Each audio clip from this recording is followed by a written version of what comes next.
아멘. 오늘 우리는 마태복음 16장 24절부터 27절에 있는 말씀을 읽었습니다. 이 말씀 속에는 엄청난 비밀이 많이 들어있지만 오늘 간단하게 몇 말씀 드리면서 우리 한번 따라 세웁시다. 예수 믿는 사람의 각오. 한 번 더 합니다. 예수 믿는 사람의 각오. 그렇습니다. 우리가 예수님의 제자라면 제자로서의 기본적인 자세가 되어 있는가 하고 물어볼 수 있습니다. 누가복음 14장 26절부터 27절에 보면 무릇 내게 오는 자가 자기 부모와 처자와 형제와 자매와 및 자기 목숨까지 미워하지 아니하면 능히 나의 제자가 되지 못하고 누구든지 자기 십자가를 지고 나를 쫓지 않는 자도 능히 나의 제자가 되지 못하리라. 아멘. 이렇게 말씀합니다. 한 번 더 강조해서 말씀을 드린다고 하면 우리 예수님을 따르려면 예수님의 참 제자가 되려면 우리는 참 제자로서의 큰 대가를 지불해야 된다. 이렇게 볼 수가 있습니다. 저는 이 말씀을 준비하면서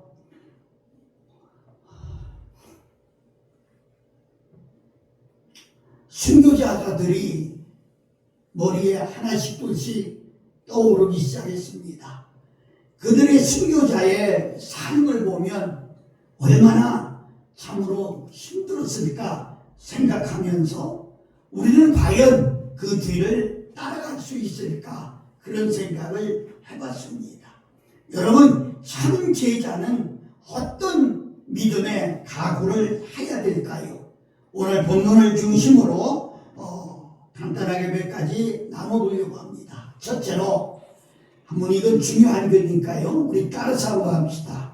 무슨 일을 하더라도 예수님을 따르겠다는 각오. 그렇습니다. 세상에 태어나서 죽을 때까지 무슨 일을 하든지 어디에 있든지 내게 어떤 일이 닥쳐오든지 간에 우리는 예수님을 따라야 되겠다.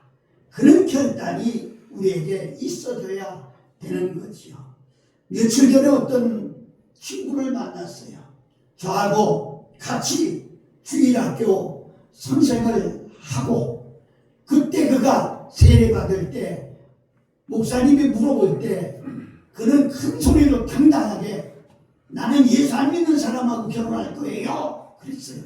그래서 목사님이 왜 그러냐? 그러니까 한 개라도 들여다가 예수 믿게 하면 전도하는 거잖아요. 전 그렇게 할 거예요.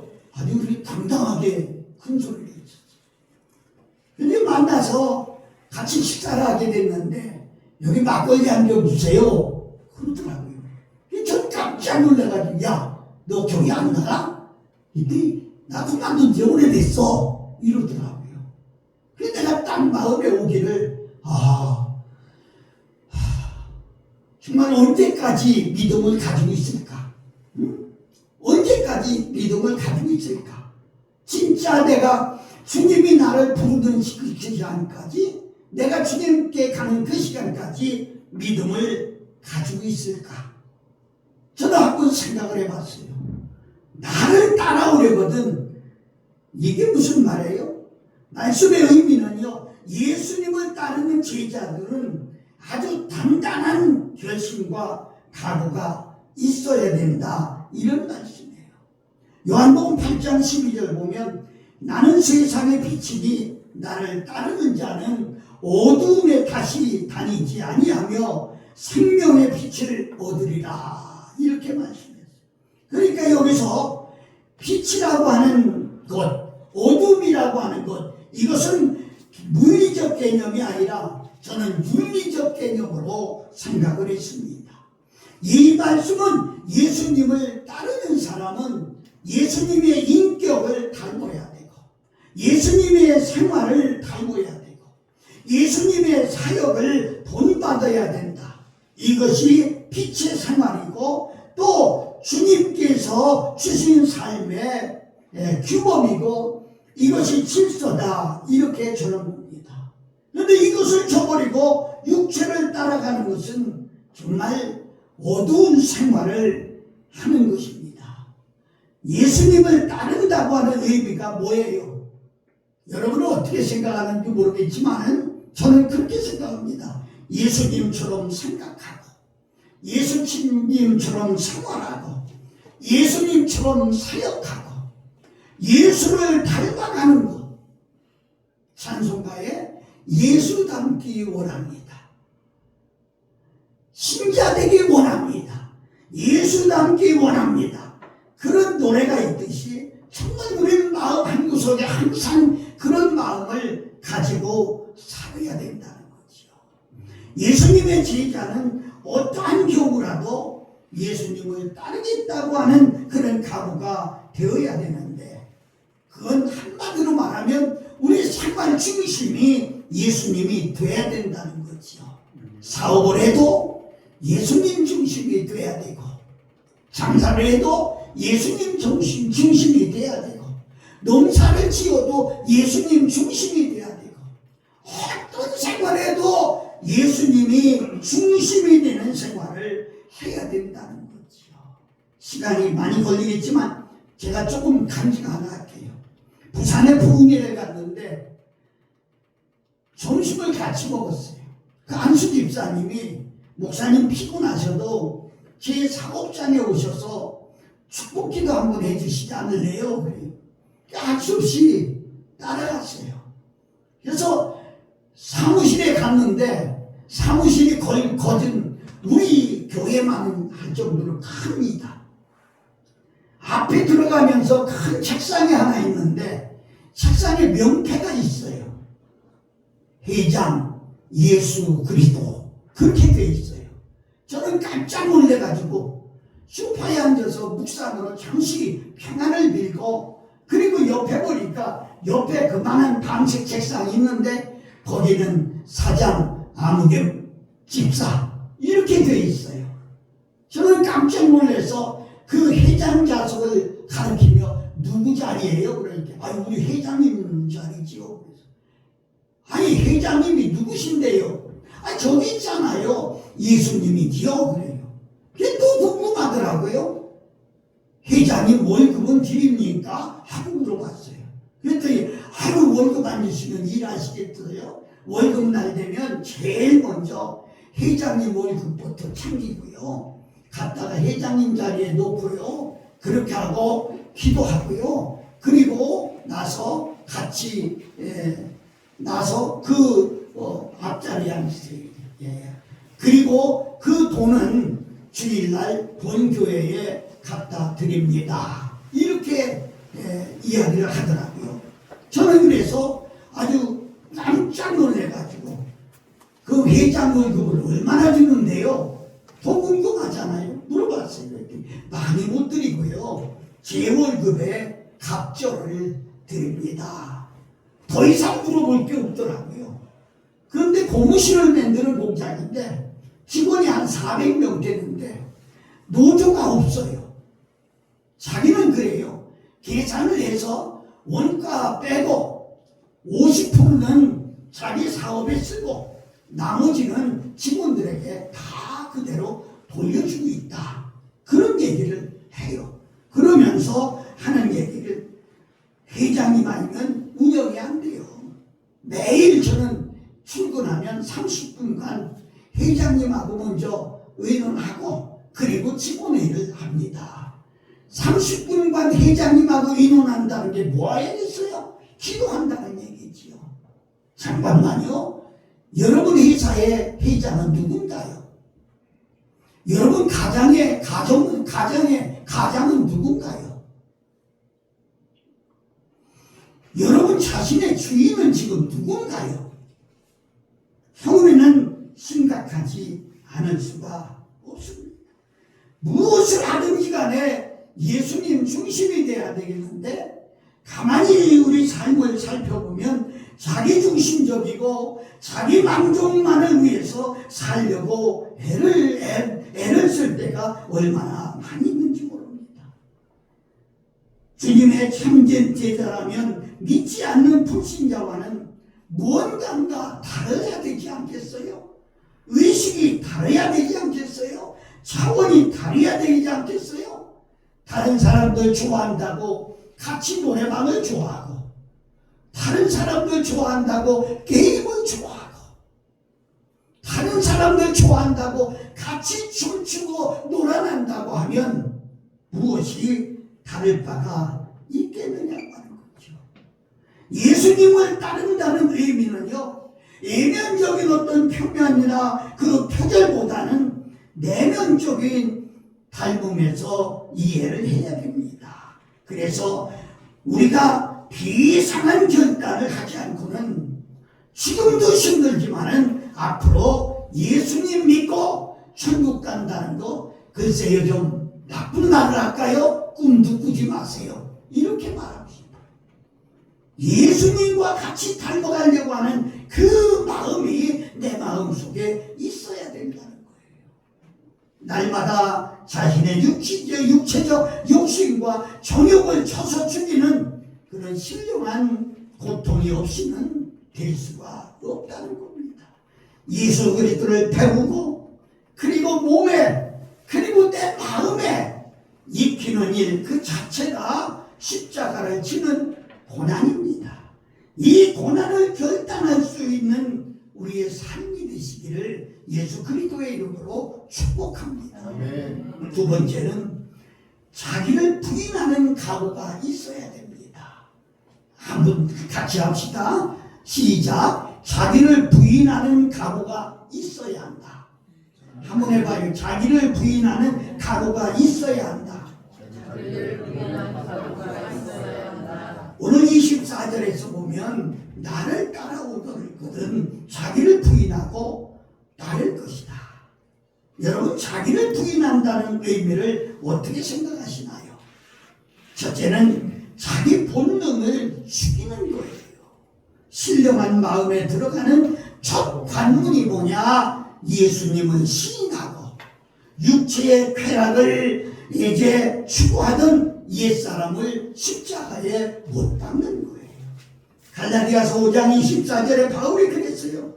그리스도 예수의 사람들은 육체와 함께 그 정과 욕심을 십자가에 못 박았느니라.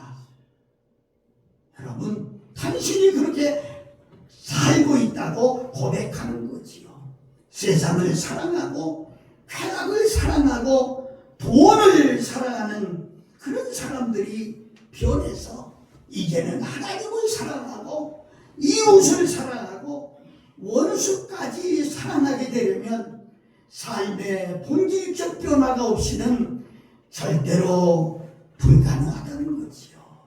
왜냐하면 예수님의 제자로서의 삶을 산다는 것은 여러분, 다시 말하지만 단단한 결심과 각오가 없이는 옛사람을 죽일 수가 없기 때문에, 여러분, 믿음 이전의 자연인은 그 욕구와 거절과 파쇄시킬 수 있는 그런 것은 바로 뭐냐? 본질을 죽이는 겁니다. 두 번째는 자기의 자아를 죽이는 일입니다. 요즘 보면 얼마나 자아가 센지 옆에서 아무리 축구를 해도 아무리 권면을 해도 들으려고를 하지 않아요.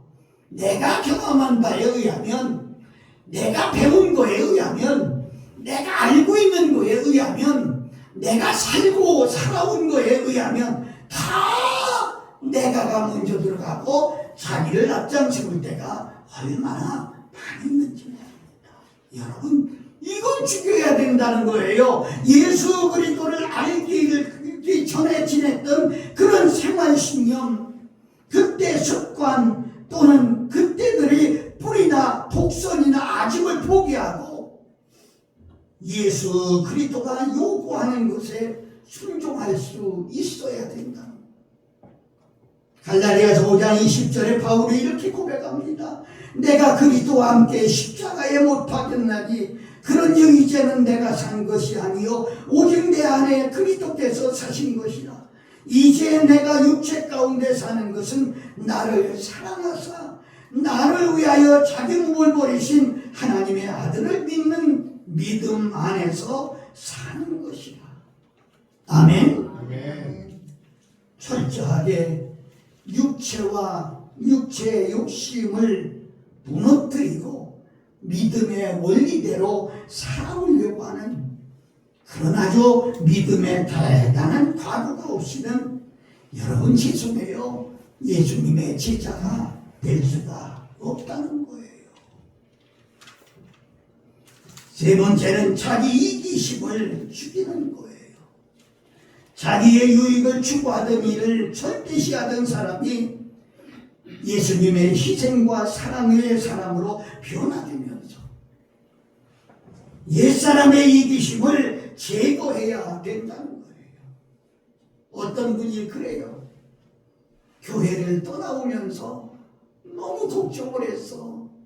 내가 떠나고 후임자가 가면 아무래도 못할 텐데 큰일 났어. 내가 그 후배한테 그랬습니다.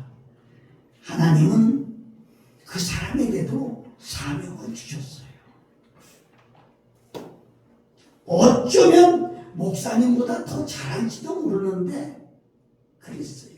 그랬더니 목사님 그래도 내가 그들한테요 가서 50년을 그 자리 한 자리에서 교회를 3번이나 뜯어짓고 목회를 하다가 이제 은퇴하고 나오는데 그런 얘기를 해요. 내가 그랬어요. 잘 키워놨는지 못 키워놨는지는 살아가는 목사가 판단할 거다. 사랑하고 존경하는 여러분, 우리가 지금까지 내가 한다고 하는 모든 것을 내려놔야 됩니다. 여러분이 안 해도 그대로 끌려 나오고 있어요. 그 자체를 부인하라고 하는 거예요. 전폭적으로 주님께 맡기라는 거예요. 내가 썩어질 옛사람을 따라가고 더 이상 종로를 가지 않겠다고 하는 각오가 있어야 된다는 거예요. 로마서 6장 6절에 보면 이런 말씀이 있어요. 우리 달거니와 우리 옛사람이 예수와 함께 십자가에 못 박힌 것은 죄의 몸이 멸하여 다시는 우리가 죄의 종들을 하지 아니하려 함이라. 이처럼 우리 자신도 이와 같은 결심을 하고서 예수님을 따라야 된다는 거죠. 여러분, 지금까지는 내 생활이 최고고 내 목표가 최고고 내 자신이었지만은 이제는 없애버리고 예수님을 내 가슴에 품고 예수님의 뜻을 언제나 내 생각같이 내 뜻대로 삼아야 된다는 거지요. 계셔서가 한 말이 아니라 우리 권사님 사역에 나와 기도하는 모습을 제가 종종 보게 됩니다. 그렇게 하지 말라고 제가 몇 번이고 당부했는데도 무릎을 꿇고, 저도 무릎 꿇고 기도 많이 했어요. 그런데 결국 무릎이 상하더라고요. 권사님 무릎 상하니까 그렇게 하지 마시라고 그랬는데도 보니까 지금도 무릎을 꿇고, 얼마 동안 하시는지 끝까지는 제가 보지 못했습니다만은 정말 기도하는 그런 모습을 보며 저 속에 자기 생각이 있을까? 주님의 뜻을 따르지 않을까? 그런 생각을 해보게 됐죠. 사랑하는 여러분, 신앙생활이라고 하는 것은 잘 들으셔야 돼요. 자기 중심적인 생활이 아니라는 거예요. 하나님 중심, 예수님 중심, 성령님이 중심이 되는 생활이 신앙생활이다. 이렇게 설명할 수 있어요. 이게 아니면 다 가짜예요. 이미테이션이에요. 자기를 부인하고 부자를 부인하는 예수님의 참제자로서의 자격은 내가 죽는 거예요. 내 생각을 죽이는 거예요. 내 이력도 죽이는 거예요. 경험도 죽이는 거예요. 기도하다가 감동되면 무조건 아멘하고 따라가는 것이죠. 사랑하는 여러분, 이와 같이 자기 본능을 죽인다는 것은 결코 쉬운 것이 아니지요. 자기를 부인하는 것이 예수님의 제자가 된다는 첫 걸음이라고 하는 것을 잊지 말아야 돼요. 성경에 그렇게 말하지요. 하나를 미리 땅에 떨어져 썩으면 많은 열매를 맺는다. 그대로 있으면 쓸모가 없다는 거예요. 우리는 예수님의 참 제자답게 내 육체를 근거로 하던 모든 죄악을 오늘 이 시간부로 딱 끊어버려야, 온전히 끊어버려야 한다. 이렇게 말해요. 주님을 따르는데 방해되는 것은 끊어버려야 돼요. 사람을 따를 수가 있을지는 몰라도 주님을 따르는 데는 방해되는 것은 무조건 끊어버려야 돼요. 술, 노래, 오락, 도박 등등 주님을 따라가는데, 신앙생활하는데 방해되는 일이라면 오늘부로 온전히 끊어버려야 돼요. 이유가 뭐냐? 우리는 주님의 것이기 때문입니다. 시간이 갔지만 우리 노래가 너무 좋아서요. 노래 하나 하고 합시다. 조금만 더 할게요.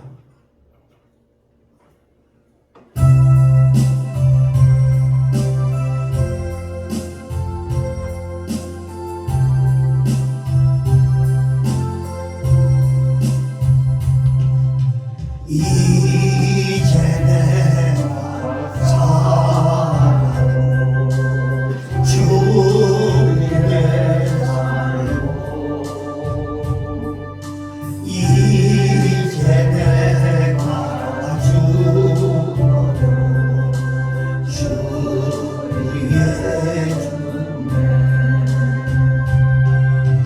하늘 영광 보여 나오라.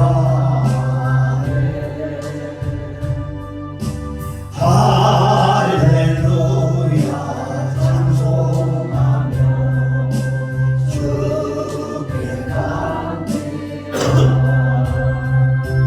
그러므로 나는 사나 죽으나 주님의 것이요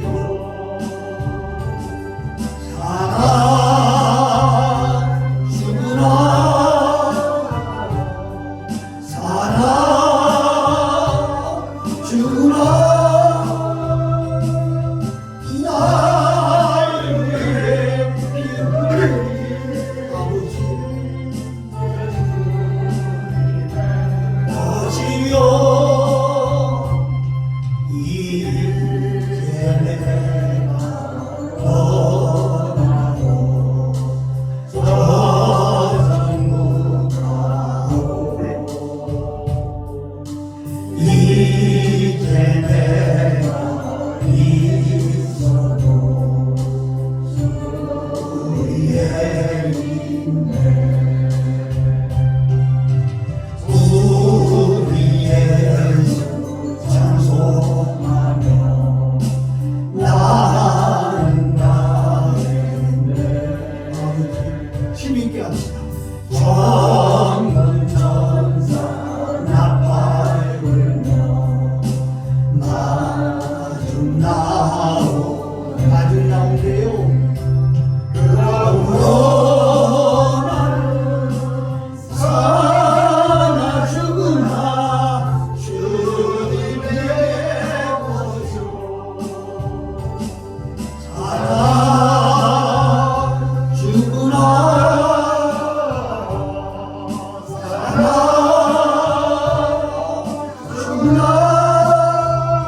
지는 각오가 지는 각오가 있어야 한다. 있어야 한다. 오늘 24절 하반절에 나를 따라오려거든 자기 십자가를 지고, 십자가는 고통과 고난의 상징입니다.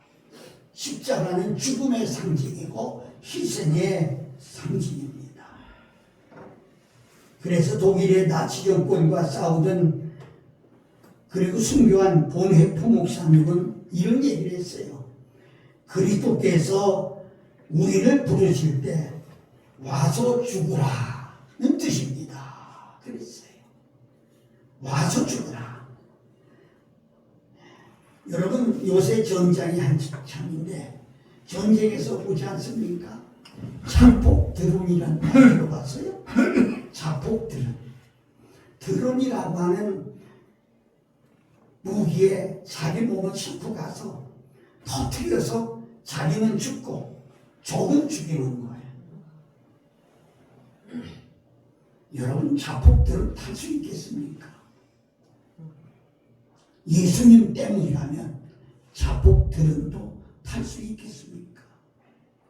인간 생활에 자연히 따라오는 고통 혹은 고난이 있습니다. 우리 예수에 믿는 사람도 이 고난은 똑같이 받습니다. 자기 십자가를 지라고 하는 말은 우리 각각의 십자가가 있다는 거예요. 가정의 십자가, 교회의 십자가, 민족의 십자가, 자식의 십자가, 부모의 십자가, 십자가가 다 있다는 거예요. 이 십자가를 믿음으로 질 수 있는 사람이 예수님의 제자가 될 수 있다는 거예요. 예수님은 마태복음 5장에서 이랬어요. 핍박의 십자가가 있다. 그런데 이 십자가를 지는 사람은 기뻐하고 즐거워해라. 너희 상이 하늘에서 크다. 이렇게 말씀했습니다. 디모데후서 3장 12절에는 바울은 그랬어요. 무릇 그리스도 예수 안에서 경건하게 살고자 하는 자는 핍박을 받으리라. 내가 늘 그래요. 예수님 믿는 사람은 흰옷 입고 다니는 사람, 예수 안 믿는 사람은 무색옷을 입고. 여러분들이 입은 옷은요, 흙이 튀어도, 빗물에 흙이 튀어도 잘 표시가 안 납니다. 그런데 하얀 옷은요, 조금만 튀어도 표시가 납니다. 그래다가 예수 믿는 사람은 흰옷 입은 사람이다. 그렇게 말해요. 그런데 우리가 경건하게 살려면은 이런 고통이 우리들에게 따른다는 거예요. 이런 고통이 따른다는 거예요. 그래서 이런 고통을 우리가 감내해야 되고 이겨내야 된다는 거죠. 핍박을 받을 때에 우리는 기뻐하고 즐거워하라는 거예요. 다른 사람 볼 때는 얘 바보같이 왜 저렇게 당하고 있어? 이렇게 말할지 모르겠지만 근데 기뻐하고 즐거워하라는 거예요. 왜? 하나님 나라에 우리의 상이 크다는 거예요. 우리의 상이 크다는 거예요. 그런 십자가를 져야 한다는 겁니다. 기쁨으로 십자가를 차원에서 져야 한다는 거죠. 우리가 선교 안 나간다고 누가 욕합니까? 누가 때립니까? 싸우자고 합니까? 아니에요. 차원에서 가는 거고. 제가 필리핀 이번에 갔다 오는 것도 차원에서 가는 거예요. 누가 등 떠밀어서 가는 거 아니에요. 안 가면 너 큰일 난다 이래서 가는 거 아니에요. 차원에서 가는 거예요. 차원에서. 주님의 일이라면 차원에서 가는 거예요. 우리가 예수 그리스도를 따를 때에 성도로서의 책임감과 사명을 감당할 각오와 결심이 없이는 예수님의 참 제자로서의 사명을 감당할 수 없다는 겁니다. 여러분, 십자가의 길이 어렵지만 많은 성도들이 자기 십자가를 짐으로 그리스도의 제자로서의 사명과 책임감을 다하고 있다는 거죠. 여러분, 분명히 명심하세요. 십자가의 길을 따라가야 된다는. 그런데 이것이 쉬운 것이 아니라 견딜 수 없는 고통이라는 거죠. 뼈가 으스러지는, 눈에서 눈물이 마르지 않는 고통이라는 거예요. 그러나 하늘의 상이 큼을 믿습니다. 사랑하고 존경하는 여러분, 주님 나라 주님 오실 날 멀지 않았습니다. 우리가 주님 나라 갈 날 멀지 않았습니까? 우리 주님 앞에 가서 우리의 믿음의 각오를 말할 수 있고, 하나님께서는 오늘도 여러분과 나에게 십자가를 지려고 하는 우리들에게 격려와 은총을 주신다는 사실을 믿고 감사하며 하나님께 영광 되기를 예수 그리스도의 이름으로 축복합니다. 기도하겠습니다. 거룩하신